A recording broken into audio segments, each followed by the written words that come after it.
let me tell you what you're going to see on TV tonight. What you're going to see on TV all day long is quotes from this Ukrainian expert. His name is Lieutenant Colonel Alexander Vindman. Now, he is speaking with Congress today in the impeachment inquiry, and he's going to speak out against Donald Trump. Now, the reason why this is a big deal is because he was actually on the phone call.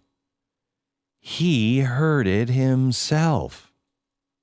Now, when you hear that, you think, okay, well, maybe there's more to the phone call. No, he says we all know what happened on the phone call because we've all read the transcripts. Okay, so nothing new here to see, except he heard it firsthand. Now, in his opening statement, I want to give you a couple of things. Since 2008, I've been a foreign area officer specializing in Eurasia. I've served in the United States embassies in Kyiv, Ukraine, Moscow, Russia. In Washington, D.C., I was a political military affairs officer for Russia for the chairman of the Joint Chiefs, where I authored the principal strategy for managing competition with Russia. I was also asked to serve on the National Security Council. The privilege of serving my country is not only rooted in my military service, but also in my personal history.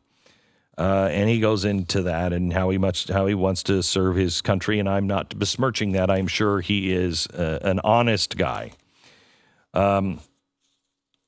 Before recounting my recollection of various events under the investigation, I want to clarify a few issues. I am appearing today voluntarily. So he's going in and he's got a burden. He has a burden. He feels it's important and it is his duty to tell. Okay, I want to hear it. I want to hear it.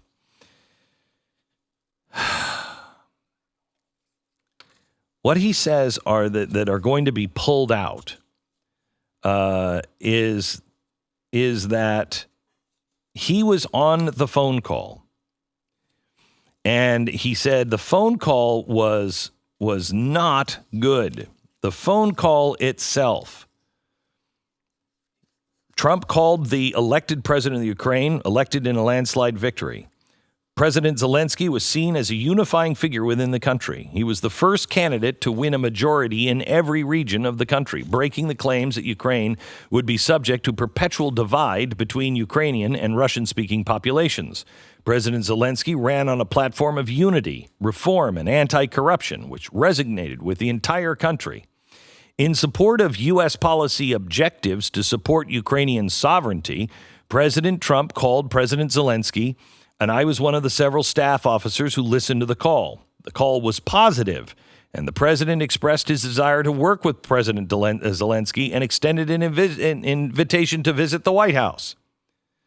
On May 21st, I was directed by Ambassador Bolton and Dr. Hill to join the delegation attending President Zelensky's inauguration. When the delegation returned, they provided a debriefing to President Trump and explained the positive assessment of President Zelensky and his team. I didn't participate in that briefing. On July 10th, 2019, Secretary of National Security Defense Counsel for Ukraine visited Washington, D.C. for a meeting with our National Security Advisor, John Bolton. The ambassadors Volker and Sondland were also in attendance, as was Rick Perry. The meeting proceeded well until the Ukrainians broached the subject of a meeting between the two presidents. The Ukrainians saw this meeting as critically important in order to solidify support for their most important international partner. The ambassador started to speak about Ukraine delivering specific investigations in order to secure the meeting with the president, at which such time the Ambassador Bolton cut the meeting short.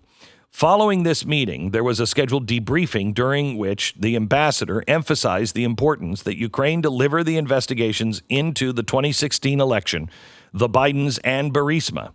I stated to the ambassador at that time that the statements were inappropriate, that the request to investigate Biden and his son had nothing to do with national security. Now, this is really important. Let's remember this, that he said it was inappropriate because the request had nothing to do with national security, and that such investigations were not something the NSC was going to get involved in or push. Dr. Hill then entered the room and asserted to the ambassador that his statements were inappropriate. I reported my concerns to the lead counsel. President Zelensky's party won parliamentary elections in a landslide victory. The call occurred with the president. I listened in the Situation Room. I was concerned by the call. I didn't think it was proper to demand that a foreign country investigate a U.S. citizen. And I was worried about the implications for the U.S. government's support of Ukraine, because I realized that if Ukraine pursued an investigation into the Bidens and Burisma, it would likely be interpreted as partisan play that would undoubtedly result in Ukraine losing the bipartisan support it has thus far maintained. This is what would undermine U.S. national security.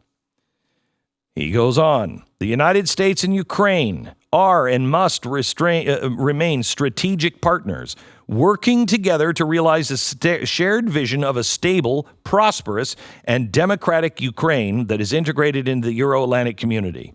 Our partnership is rooted in the idea that free citizens should be able to exercise their democratic rights and choose their own destiny. Okay. So, he's a guy with long experience. He's a guy who believes that we should do foreign policy a certain way. And this is all very important, and you're going to understand why in the next couple of weeks. But he's a guy who is part of an old guard that sees the world and what the State Department is doing and what the federal government is doing all around the world in a certain way. And he doesn't like the fact that Donald Trump wanted to change that or to look into things before he continued the game. Now, this is a country that just lost $7 billion of our aid. And the president says, I want you to look into corruption. Now, he doesn't like the fact that he thinks it's wholly inappropriate for the United States government to tell people to investigate, who to investigate and who not to investigate. That's great. If that charge was only made about Donald Trump, it doesn't work, because if you want to make that charge against Donald Trump, you must make it about the State Department and the Hillary and Obama administration. Because when they were in, they told the Ukraine exactly not only what to investigate, but how to investigate. They told them that they had to start a national bureau of anti-corruption. That bureau, by the way, the guy that we wanted them to appoint, we helped them put this whole thing together. That guy was charged with interference in our elections, not by us, but by the Ukrainians. He was in charge of anti-corruption. We had them build it to our specifications. Then we told them what they could and couldn't investigate. We told them that their head prosecutor had to be fired because we didn't like them. So wait, you suddenly have a problem with the President of the United States inserting himself? And you'll notice what his problem is. His problem is that it would lose the bipartisan support of Congress, that it would be viewed as an attack on the Democrats. Well, what about all of the charges that this is what the Democrats were doing to the Republicans? Do we just disregard that? The president wants to know what happened in 2016 and 2014. The only way to fix that is to know what happened in the past so we could fix it so it doesn't happen in 2020. And then he says they have to be able to pursue an investigation the way they want to pursue investigations. Then why did Joe Biden brag about firing the chief prosecutor? Well, why? If you really believe that they should be able to call their shots, then you should have a problem with what Joe Biden did. But you don't, because you say there was corruption. If you listen to the phone call that you were on, sir, the president is saying there is corruption and he would like it to be dealt with.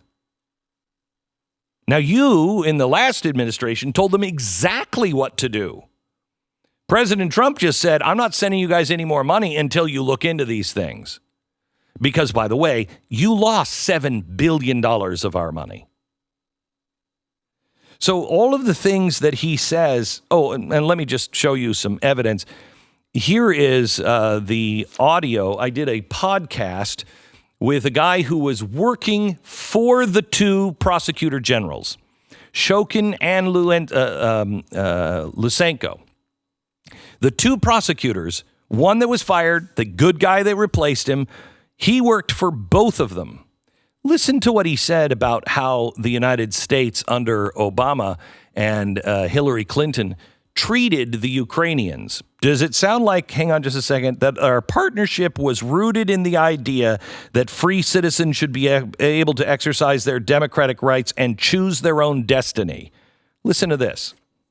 So let me go back to the United States and let's start taking this timeline a little bit. How hands-on was the Obama administration in Ukraine? I was fully after Maidan, and I was also active participant of Maidan. I was one of the leaders of the Maidan and coordinated all the international work with the State Department and other embassies in Ukraine during that period. After Maidan, after the revolution, there was this hard-on coordination from Washington, from the White House, from Biden exactly, coming to Ukraine every time and telling everybody what to do in a manner which was inappropriate for a foreign country to intervene into internal politics of another foreign sovereign country. And when you say he was telling people what to do, what do you mean he was telling people what to do? Oh, you should guys put this guy in prison. You should not touch that guy. You should do whatever we tell you because we know what to do better. You guys are corrupt, and we will handle it from here now. We will give you money. If you don't do this, we will not give you money. So, okay, stop for a second. Isn't that quid pro quo? If you do these things, we'll give you money. If you don't do these things, we won't give you money. See, this is the problem with the impeachment. If the Republicans knew what the hell to do and knew their ass from an elbow, you can take this apart completely.